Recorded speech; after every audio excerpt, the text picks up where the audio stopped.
12월 7일 목요일입니다. 사도신경으로 우리 신앙 고백하심으로 새벽 기도회 시작하겠습니다. 나는 전능하신 아버지 하나님, 천지의 창조주를 믿습니다. 나는 그의 유일하신 아들, 우리 주 예수 그리스도를 믿습니다. 그는 성령으로 잉태되어 동정녀 마리아에게서 나시고 본디오 빌라도에게 고난을 받아 십자가에 못 박혀 죽으시고 장사된 지 사흘 만에 죽은 자 가운데서 다시 살아나셨으며 하늘에 오르시어 전능하신 아버지 하나님 우편에 앉아 계시다가 거기로부터 살아있는 자와 죽은 자를 심판하러 오십니다. 나는 성령을 믿으며 거룩한 공교회와 성도의 교제와 죄를 용서받는 것과 몸의 부활과 영생을 믿습니다. 아멘. 찬송가 90장 함께 하시겠습니다. 찬송가 90장입니다.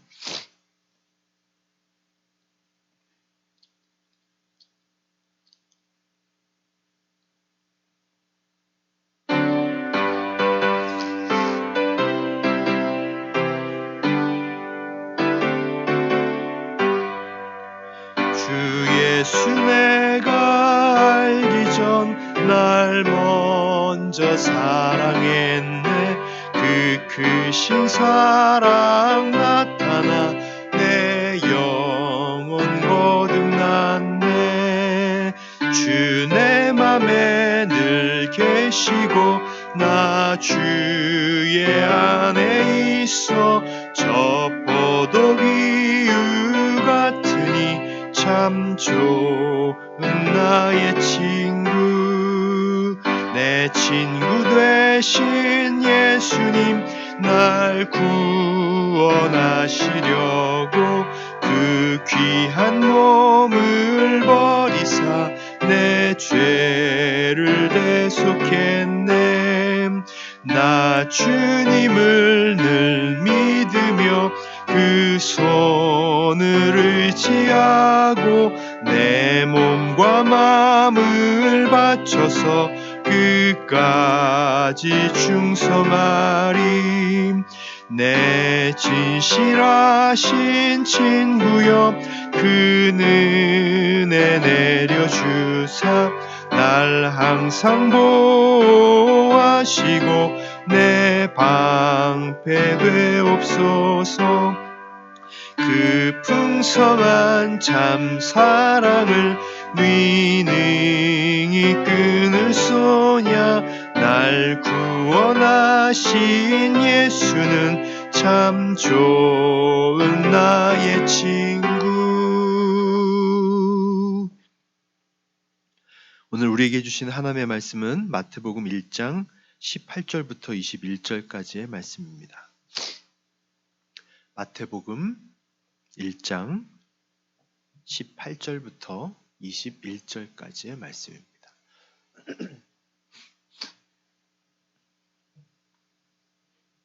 이 말씀 우리 한 목소리로 함께 받들어 있습니다. 예수 그리스도의 나심은 이러하니라. 그의 어머니 마리아가 요셉과 약혼하고 동거하기 전에 성령으로 잉태된 것이 나타났더니 그의 남편 요셉은 의로운 사람이라. 그를 드러내지 아니하고 가만히 끊고자 하여 이 일을 생각할 때에 주의 사자가 현몽하여 이르되 다윗의 자손 요셉아 내 아내 마리아 데려오기를 무서워하지 말라. 그에게 잉태된 자는 성령으로 된 것이라. 아들을 낳으리니 이름을 예수라 하라. 이는 그가 자기 백성을 그들의 죄에서 구원할 자심이니라 하니라. 아멘. 400년 동안의 침묵기를 깨고 등장한 사람이 바로 세례 요한입니다.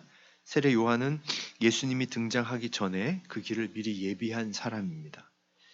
세례 요한이 등장한 이유는 예수님보다 조금 먼저 와서 사람들이 예수님을 맞이하게끔 준비하기 위해서였습니다.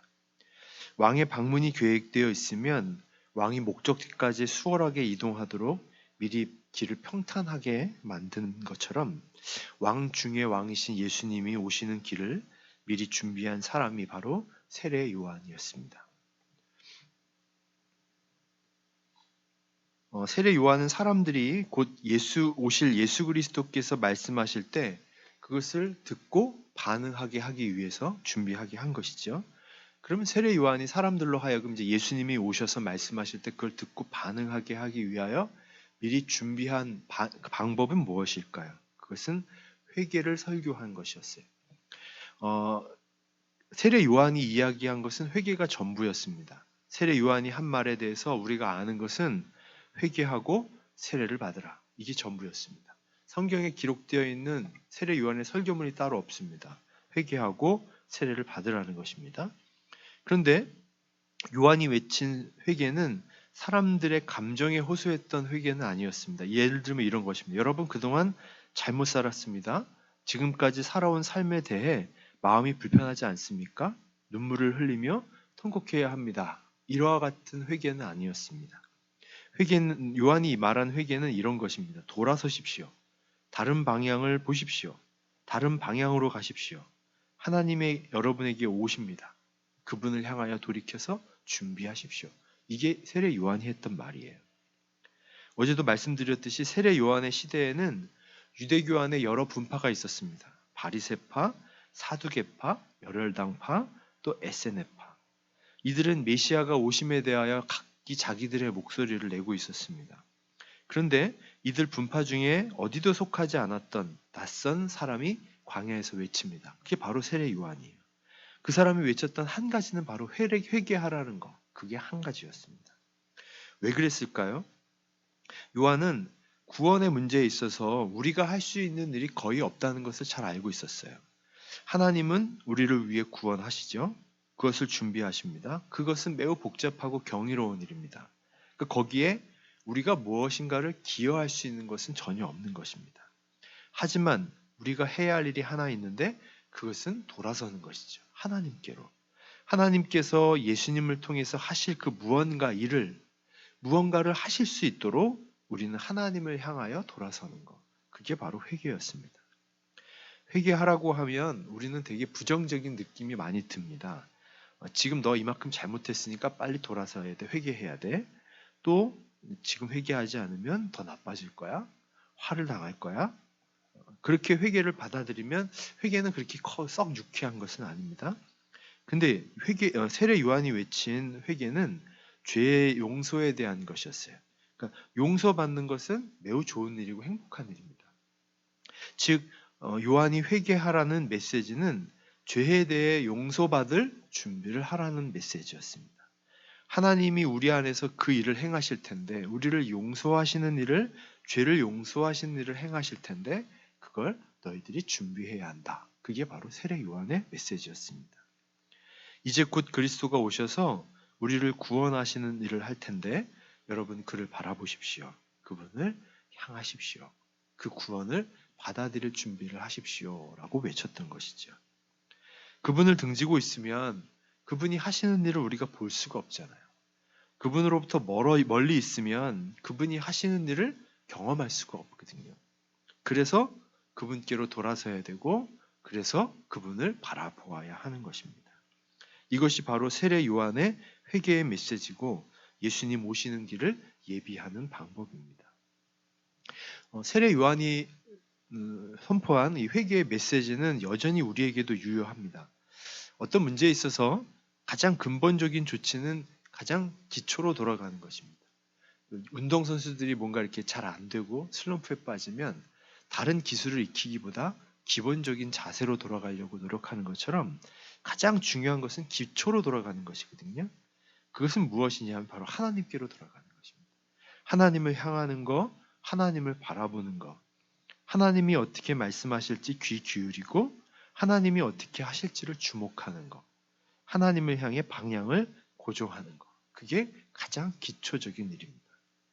삶을 살다 보면 이 기초가 흐트러질 때가 있어요. 그러니까 다른 데 온통 주의를 내가 뺏겨서 다른 것에 온통 집중하다 보니까 하나님을 등지고 하나님으로부터 멀어질 때가 있거든요.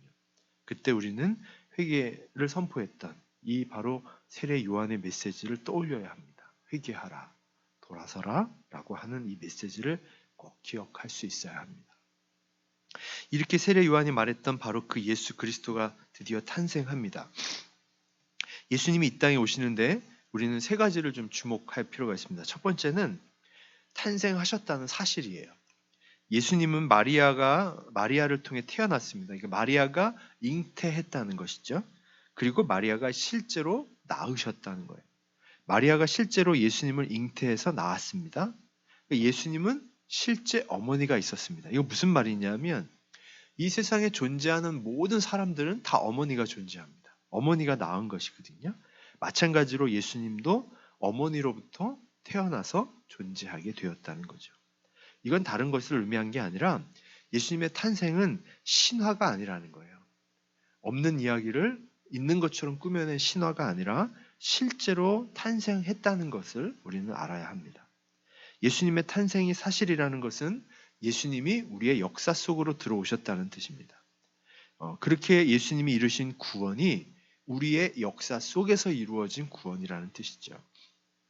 역사의 과정 밖에서 이루어진 것이 아닙니다. 하나님께서 우리에게 이루신 구원은 여러 신화처럼 인간 세계와는 구별된 저 어딘가에서 이루어지는 신들의 이야기 그런 것들이 아니라는 것이죠. 구원은 우리가 살아가는 역사 속으로 들어와 이루어 주신 놀라운 사건이었다는 사실을 우리는 항상 기억해야 합니다. 두 번째는 이 탄생의 방식입니다.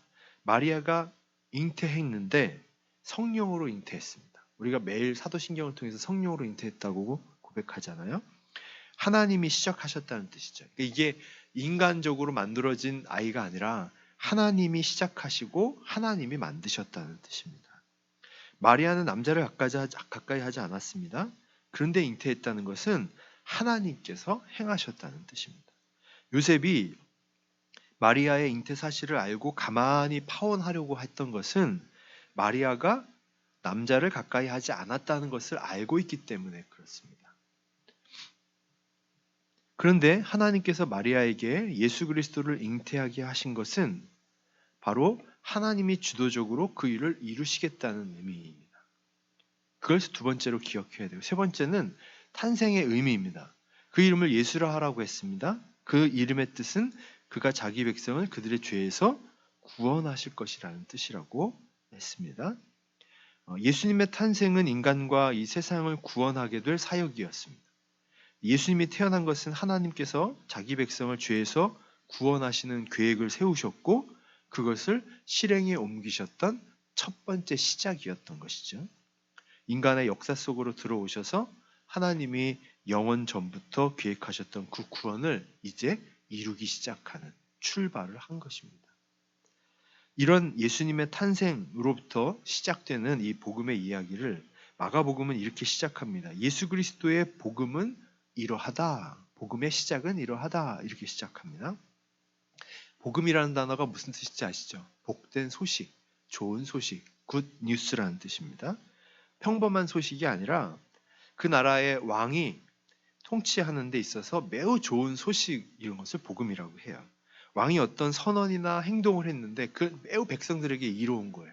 그래서 그거를 복음이다, 좋은 소식이다, 왕이 선포한 기쁜 소식이다라는 뜻입니다. 마찬가지로 마가가 그 복음서를 시작하면서 복음으로 시작하고 있다는 거예요. 결국 마가는 이 예수님으로부터 시작되는 이 구원의 이야기가 그 결말이 어떤 것인지 매우 행복하고 좋은 것임을 알고 그 복음서를 시작했다는 것입니다. 예수님이 하신 말씀이나 행동이 꼭 복음이었던 거예요. 예수님이 하신 말씀, 그분이 하신 일, 그것이 우리를 기쁘게 하는 소식이라는 뜻이죠. 그 복음이 예수님의 탄생으로 본격적으로 시작되었다는 뜻입니다. 우리는 복음을 받아들이는 사람입니다. 즉 복음을 받았다는 거죠. 이 복음을 받았다는 것은 예수님이 행하시는 그 일이 우리를 기쁘게 했다는 뜻이에요.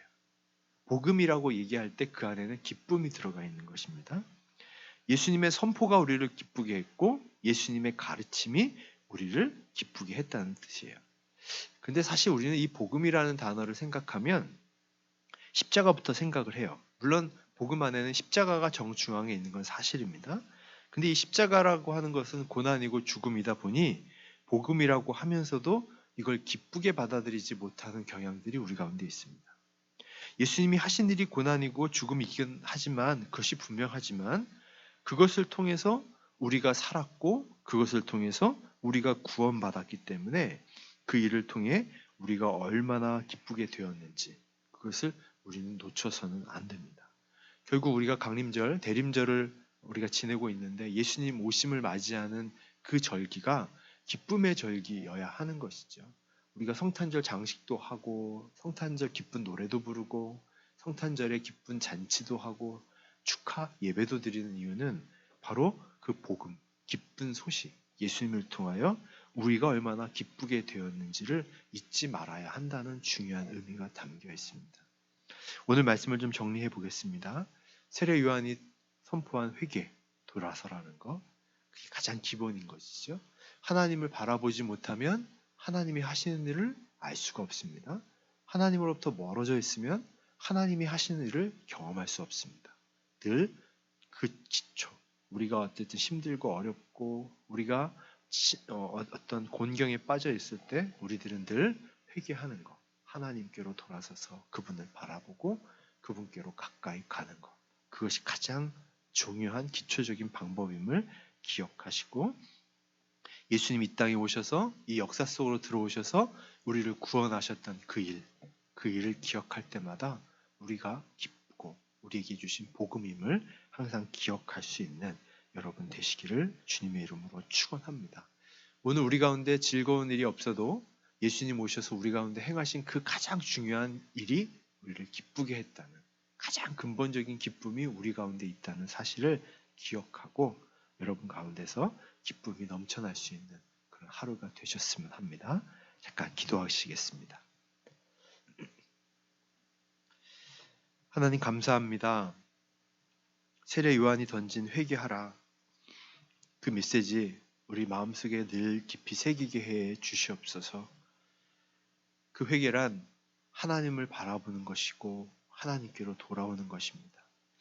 우리가 하나님을 등지고 있으면 하나님이 우리를 향하여 행하신 일을 바라볼 수 없고 우리가 하나님으로부터 멀어져 있으면 하나님이 얼마나 위대하고 좋은 일을 하셔도 우리와는 상관없는 일이 되고 맙니다. 하나님께로 돌아가는 것, 하나님을 바라보는 것, 늘 명심하게 해 주시옵소서. 세상의 바쁜 일로, 세상의 힘든 일로 때로는 하나님을 등한시하고 등질 때 있습니다. 빨리 깨닫게 하셔서 그럴 때마다 하나님께로 돌이키는 회개가 늘 우리의 삶 가운데 넘쳐나게 해 주시옵소서.